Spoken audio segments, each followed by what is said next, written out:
Okay, class, good morning.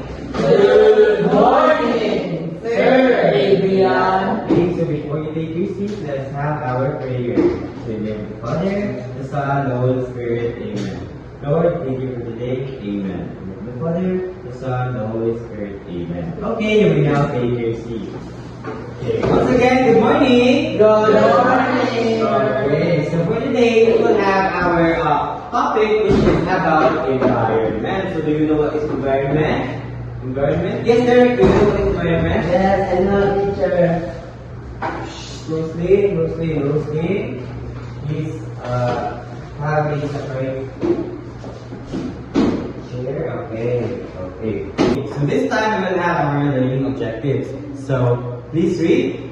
At the end of the lesson, the learners will be able to identify actions that show caring and not caring for the environment. Create a poster that shows caring for the Roslyn, go back to your seat. Okay, last one. Write their personal role in that they can care for them. Everyone, please read. Write their personal role and express ways that they can care for the environment.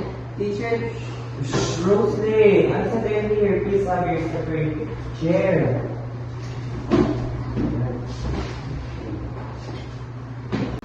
Okay, so now we will have our activity. Our activity is called poster making. Do you know what is poster making? Yes, teacher. Okay, so you're going to draw. And I'm going to divide you into two groups. This one will be group 1, you will go at this side. And this one will be group 2 at that side. Okay, we now go.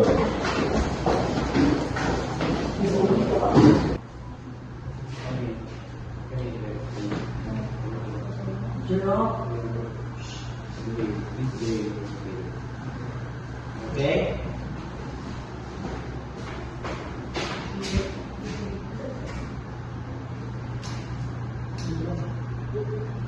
Teacher! Hello? What happened? Teacher! What happened, Roslyn? Teacher! Roslyn, behave. Okay, Derek and Roslyn, switch places. Okay. Derek is guide Roslyn now. Okay, so for your another activity, kindly read.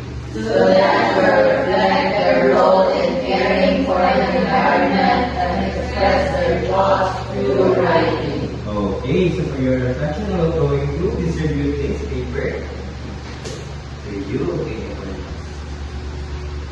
Okay, so in order to express your thoughts through writing, you need to write it in the paper. Okay, so do you get it?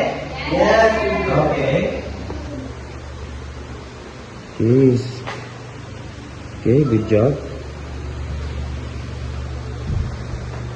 Okay. Wow. Okay.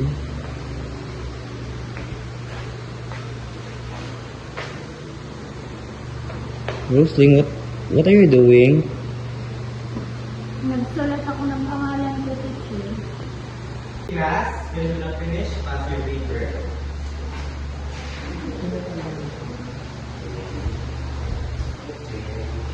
Roslyn, pass your paper.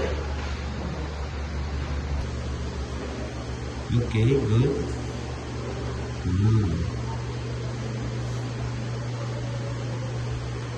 This paper is this Roslyn.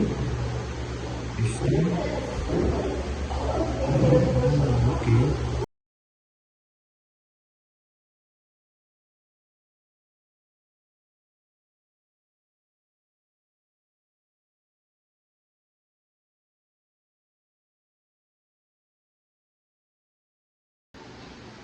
Okay, so good morning, parents. This is the advisory of the section Mabilis. Okay, so you are called today for our general meeting. So for our general meeting, we have our agenda. So first, let's talk about the grades. Okay, so have you seen your the grades of your child? Yes. Okay, so is there any problem with that? No. Okay, so now so far, nice. So let's move to the behavior. Behavior of your child. Okay, so yes. Sir, may itatanong ako sa iyo. Kagabi kasi, nagreklamo ako. Sabi naman na nagreklamo ng Okay. Okay, sino pa? Okay, yes, Ben. Yes, anak ko rin ay nagsumbong sa akin na imbes na makaproton sa pag-aaral ay nagugulo sa kanya at saka kinakausap siya kahit nahihirapan siya makaproton talaga.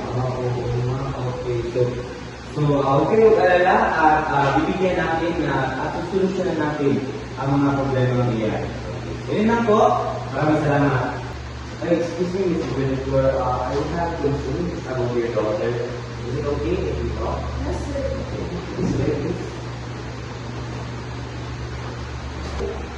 Okay, good morning, Mr. Winifred. May usapan na tayo at meron kasi napapansin, hindi lang ako, pati na rin ang mga kaklase niya about kay Slim. Siyempre, alam mo na siguro, mga priority, alam mo kung ano ang priority niya. At gusto sa natin ang tanongin kung ano nga ba ang kalagayan ni Slim. Okay, sir. Sir Rosalie ay ADHD na since birth and na-diagnose siya since newborn pa lang siya. And then, I'm aware of that. And then, kailangan na rin po ako bilang magulang. So, ano po dapat gawin para hindi makadiscover yung mga nagagawa?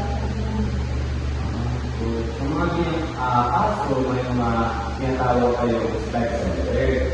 Ang mga spec center ay focus lamang sa mga pinipasok ng bata kung saan bibigyan ka rin sila ng kwalidad na edukasyon kahit na sila ay may dinagdaw na karamdaman. Kapag ganyan, yung mga pangalan ng proseso, pero kaya naman. Para sa bata, pag pinapasok ng bata ay yun ang magulang tayo. Hindi mo gawin yan. Maraming salamat po, sir. Welcome.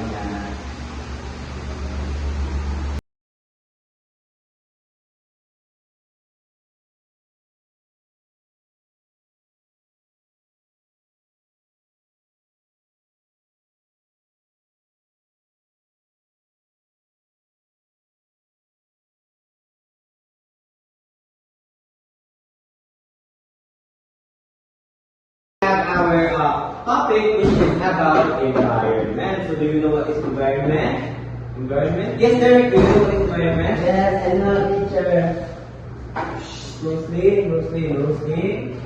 Please have a separate chair. Okay. So caring and not caring for the environment. We is a poster that shows caring for the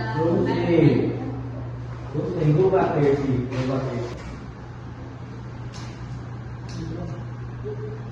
Teacher! Gusto? Rosling, what are you doing? Nagsulat ako ng pangalan ko,